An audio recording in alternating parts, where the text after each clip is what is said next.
എന്താ സുനന്ദേ? ഞാൻ ഗോപാലനെ ഒന്ന് കാണാൻ വന്നതാ. എന്താ കാര്യം? എനിക്കൊരു സ്വന്തം ചേട്ടനുണ്ടെങ്കിൽ പറയുന്നത് പോലെ പ്രധാനപ്പെട്ട ചില കാര്യങ്ങൾ പറയാനാണ് ഞാൻ വന്നത്. പറയൂ. അച്ഛൻ കിടപ്പിലാണ്. ബില്ല് മാറിയിട്ടില്ല.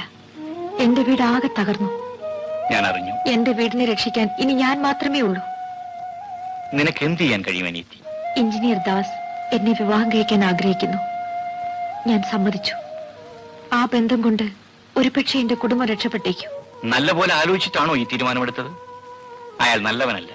എനിക്കറിയാം. പക്ഷേ അയാൾ വിചാരിച്ചാൽ എന്റെ കുടുംബത്തെ സൃഷ്ടിക്കാനും സംരക്ഷിക്കാനും കഴിയും. എന്തോ എനിക്ക് തോന്നുന്നില്ല. ഞാൻ പറയുന്ന വിശ്വസിക്കൂ. ഞാൻ ഈ വിവാഹത്തിന് സമ്മതിച്ചത് അച്ഛനും ചിറ്റമ്മയ്ക്കും തീരെ ഇഷ്ടമില്ല. അവർ നിന്നെ സ്നേഹിക്കുന്നത് കൊണ്ട്. ഗോപാലേട്ട, എന്റെ ഈ തീരുമാനത്തിൽ എന്തെങ്കിലും പാളിച്ച പറ്റിപ്പോയാൽ എന്നെ സഹായിക്കുമോ? അനിയത്തി, ചിലപ്പോ അയാളെ നന്നാക്കിയെടുക്കാൻ നിന്റെ നല്ല മനസ്സിന് കഴിഞ്ഞേക്കാം. നിനക്കൊന്ന് വിശ്വസിക്കാം. നീ എനിക്ക് എന്റെ സരോജിനി പോലെയാണ്. എന്റെ സഹായം നിനക്ക് ആവശ്യമുള്ളപ്പോ അത് തീർച്ചയായും ഉണ്ടാവും. മതി, എനിക്ക് തൃപ്തിയായി. ഞാൻ വിവാഹത്തിന് ആരെയും ക്ഷണിക്കുന്നില്ല. പക്ഷേ ചേട്ടനോട് വിവരം പറയണമെന്ന് എനിക്ക് തോന്നി. അതുകൊണ്ടാണ് ഞാൻ വന്നത്. ഞാൻ പോട്ടെ. ദൈവം നിനക്ക് നല്ലത് വരുത്തട്ടെ.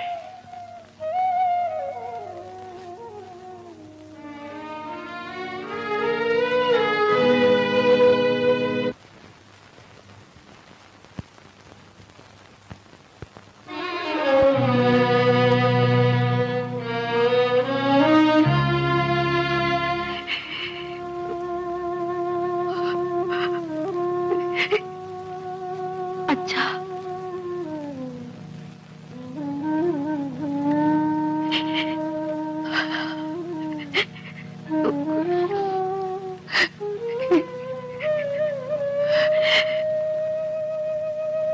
അച്ഛന്റെ ഒരേ ഒരു മകളാണ് ഞാൻ. അച്ഛന്റെ സാന്നിധ്യത്തിൽ വെച്ച് എന്റെ വിവാഹം നടത്താനുള്ള ഭാഗ്യം എനിക്കില്ലാതെ പോയി.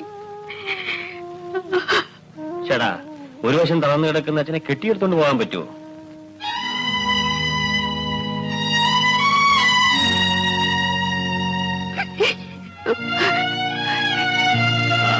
ഞങ്ങൾ അങ്ങോട്ട് പോവുക. 2 ദിവസം കഴിഞ്ഞ് വരാം. പാടി. ഞാൻ പോട്ടേച്ചാ.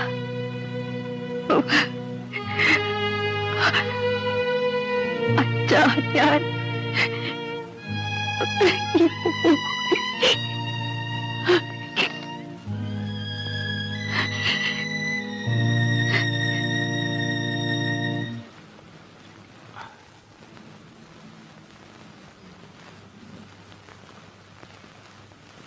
പാല്.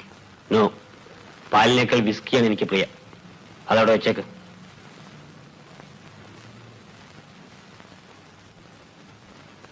ഇവിടെ ഇരിക്കേ.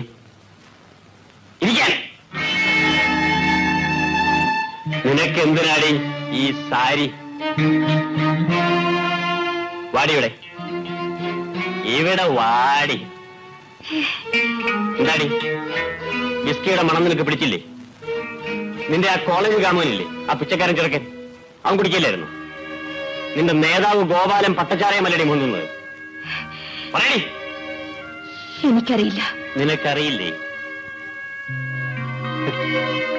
ആ, അന്ന് നീ കാറിൽ വെച്ച് എന്റെ ഏത് കവിളിലാ അടിച്ചത്? ഓർമ്മയില്ലേ? ഈ കവിളി. ഇവിടെ ഒരു ഉമ്മയ്ക്ക്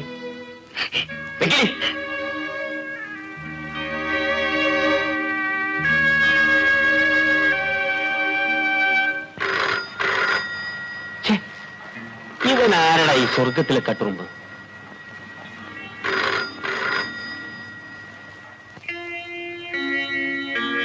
Yes, Engineer Das here. ഓഹോ ഓഹോ, ആ ശരി.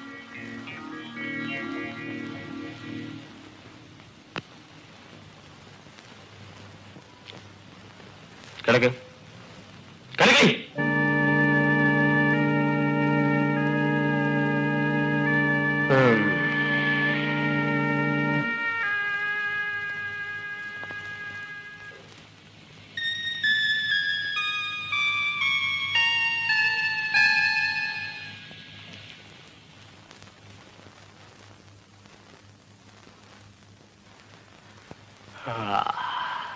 നീ എഴുന്നേറ്റോ? ഇന്നലെ രാത്രി ഫോണിൽ വിളിച്ചത് ആരാണെന്നറിയാം? നിന്റെ ചിറ്റമ്മ. രാത്രി നിന്റെ അച്ഛൻ ചത്തുപോയെന്ന്. കളന്ന് കിടന്ന് മനുഷ്യ മെനക്കെടുത്താതെ നേരത്തെ ചത്തത് ഭാഗ്യം. നീ വേണമെങ്കിൽ പോയിക്കോ, എനിക്കല്പം ജോലിയുണ്ട്. ഞാൻ വരുന്നില്ല. അയ്യോ,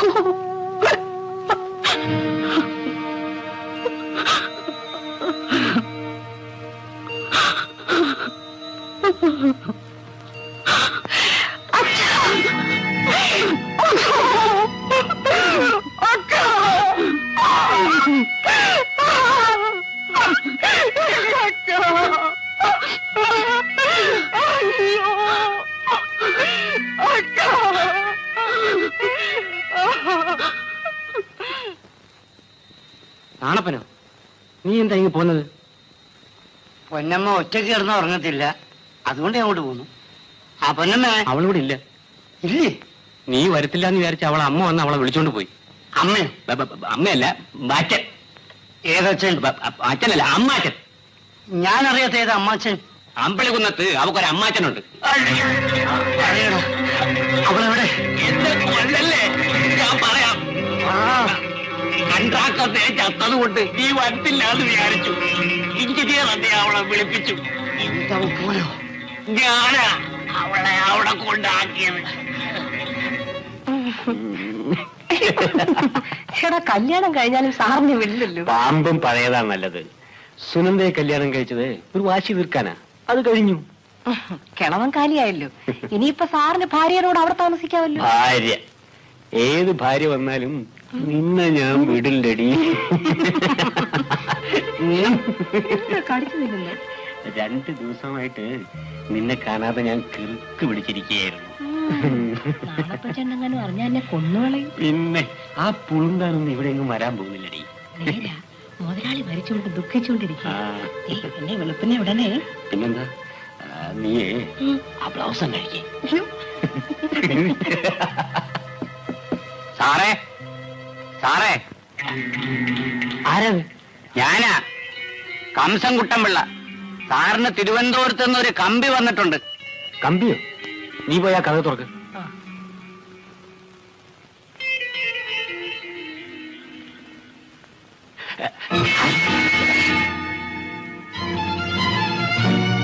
നാളപ്പനോ? അല്ല, ആണപ്പൻ.